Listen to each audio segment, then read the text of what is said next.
Hey, c'est Mystique, aujourd'hui je vous retrouve pour mon haul du mois de janvier.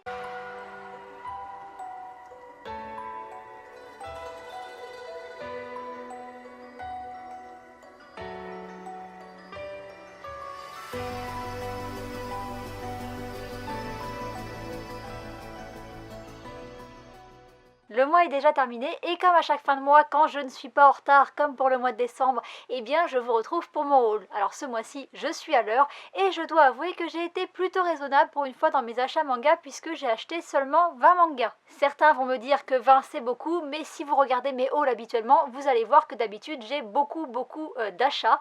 Mais ce mois-ci, j'ai pas beaucoup d'achats, mais j'ai quand même pas mal de tomes puisque j'ai reçu énormément de mangas de la part des maisons d'édition que je remercie grandement. Et du coup, eh bien, le haul va dépasser les 50 tomes quand même, parce que, eh bien, j'ai reçu beaucoup de mangas, mais j'ai été raisonnable. Moi, j'en ai pas acheté beaucoup, en plus, j'ai acheté que des mangas d'occasion, et du coup, voilà, mon portefeuille se porte plutôt bien ce mois-ci. Vous allez pouvoir le constater dans le haul, en plus d'avoir des mangas qui sont sortis ce mois-ci, eh bien, j'ai eu la chance de recevoir en avant-première 5 épreuves non corrigées de la part de Pika et de H2T. Pour ceux qui ne savent pas ce que c'est une épreuve non corrigée, eh bien, comme son nom l'indique, c'est un manga qui n'est pas encore publié et qui est non corrigé. Donc il peut y avoir quelques coquilles à l'intérieur, des fautes d'orthographe, des choses un petit peu mal traduites ou faites de manière maladroite. Et du coup, ces mangas-là sont envoyés à certaines personnes. Et si on voit des erreurs et tout ça, il faut le dire et on les reçoit bien en avant-première, puisqu'il y en a deux qui sont là, qui vont sortir en février, mais Drifting Dragon sort en mars, et je sais plus les dates de ces deux-là, mais il me semble que c'est mai et juin, je voudrais pas dire de bêtises, mais du coup c'est des mangas qui vont sortir dans hyper longtemps, et du coup, eh bien, j'ai été trop contente de les recevoir, ça m'a fait vraiment très plaisir, je me suis sentie privilégiée, et c'est le cas parce que tout le monde ne reçoit pas ça, déjà tout le monde n'a pas des services de presse, mais en plus avoir des mangas vachement en avance, c'est vraiment genre juste fou. En fait, j'ai pas de mots pour expliquer, j'étais vraiment comme une dingue et j'ai vraiment eu l'impression que Pika et H2T me faisaient confiance et ça m'a fait très chaud dans mon cœur. Les 5 titres ont déjà été annoncés par les maisons d'édition, donc vous pourrez retrouver toutes les informations si ça vous intéresse sur internet, et pour ma part je vais les présenter dans mes vidéos What's New, donc les deux premiers vont arriver en février et puis après je présenterai à chaque fois le titre au moment de sa sortie. Tout ce que je peux vous dire, c'est qu'il y en a des vraiment pas mal et qu'il y en a pour tous les goûts. Alors il y a bien sûr le spin-off de Fairy Tail qui va à mon avis cartonner, même si moi personnellement c'est celui que j'ai le moins préféré puisque je ne lis pas du tout Fairy Tail. Alors c'est pas dérangeant pour la lecture, mais par contre c'est pas du tout un univers pour l'instant auquel j'accroche. Je sais que je vais me faire taper sur les doigts par certains, mais du coup c'est comme ça. Et du coup ça a été celui que j'ai moins aimé, mais il y en a vraiment qui sont très sympas, mais je vous en parlerai dans ma vidéo What's New, dans les différentes vidéos What's New. Je fais un petit peu de pub, ça fait pas de mal, je vous incite à regarder mes vidéos What's New du coup pour en savoir plus. Mais voilà, je l'ai dit, il y en a pour tous les goûts, donc il y a du shonen, il y a des histoires d'amour, il y a des trucs qui parlent de bouffe, de dragons, enfin vraiment il y en a pour tous les genres, et c'est vraiment des bonnes sorties. C'est les 20 ans de Pika et je pense qu'ils sont en train de mettre le paquet niveau nouveauté cette année. Je m'arrête là sur les épreuves non corrigées que j'ai reçues et je vous laisse avec le haul.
J'espère que vous aurez remarqué qu'il y en avait bien moins qu'au mois de décembre et il y en avait quand même un petit peu moins que d'habitude et ça m'a pas empêché de beaucoup lire parce que j'avais pris beaucoup de retard en décembre et en novembre sur mes lectures et du coup ce mois-ci j'ai lu énormément. Je m'étais dit qu'il fallait que je lise 5 mangas par jour et je dois avouer que j'ai dépassé ça. J'ai lu plus de 160 mangas. Alors je ne sais même pas comment j'ai fait, mais je peux vous dire que j'ai regardé aucune série, aucun film.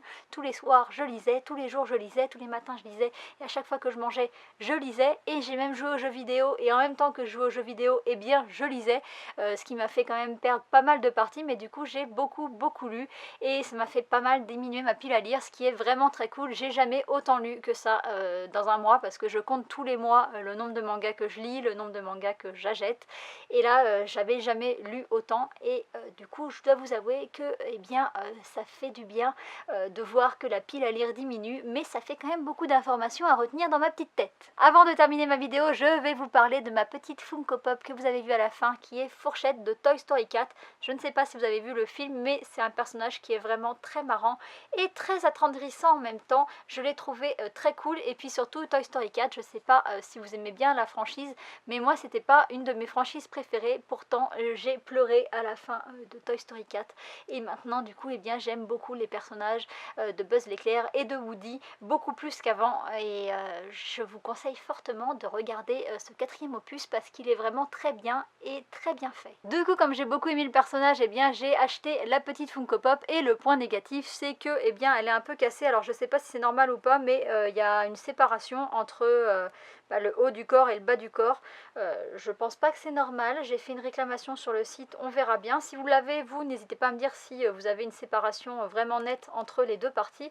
Et puis deuxième point négatif, tient pas du tout debout et il n'y a pas de socle cette fois-ci, donc on peut pas me dire que c'est un problème que j'ai pas mis les socles, parce que quand j'avais fait ma vidéo sur les Funko Pop, certains me disaient tu mets pas les socles, c'est normal que les personnages ne tiennent pas, mais là il n'y a pas de socle et c'était pas compliqué de lui faire des pieds un tout petit peu plus grands pour qu'ils tiennent debout, parce que là c'est sûr, avec une tête aussi grosse et des pieds aussi petits, le personnage ne peut pas tenir, c'est physique quoi, ça... Quelqu'un qui aurait une grosse tête comme ça et des tout petits pieds, il y a un truc qui marcherait pas. Et donc ça ne marche pas non plus pour la Funko Pop. Ça reste dérangeant mais c'est quand même pas très grave. Un petit bout de pâte à fixe sous les pieds et on y verra du feu. Mais bon, vu le prix quand même des Funko Pop, ils pourraient faire des trucs qui tiennent un petit peu plus la route. La vidéo touche à sa fin. Comme d'habitude, n'hésitez pas à me dire en commentaire si vous avez envie d'avoir mon avis sur une série ou sur un titre en particulier. Et n'hésitez pas non plus à me dire ce que vous avez acheté ce mois-ci. J'espère que la vidéo vous aura plu et je vous dis à bientôt pour une prochaine vidéo. Bye bye!